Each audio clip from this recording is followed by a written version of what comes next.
చిన్న స్థాయి వ్యక్తులను ఎమ్మెల్యేలను చేస్తే పవన్ కళ్యాణ్ పరువు తీస్తున్నారని అరవ శ్రీధర్ను ఉద్దేశించి సంచలన వ్యాఖ్యలు చేశారు ఎమ్మెల్యే బొలిశెట్టి శ్రీనివాస్.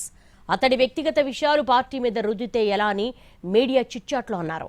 వైసీపీ మీద పోరాటం చేసి జైలుకు వెళ్లి కేసులు ఎదుర్కొని ఎమ్మెల్యేలయ్యాం అని అన్నారు. కొంతమంది సడన్ గా పవర్ చూడటం వల్ల దారి తప్పుతున్నారని బొలిశెట్టి విమర్శించారు.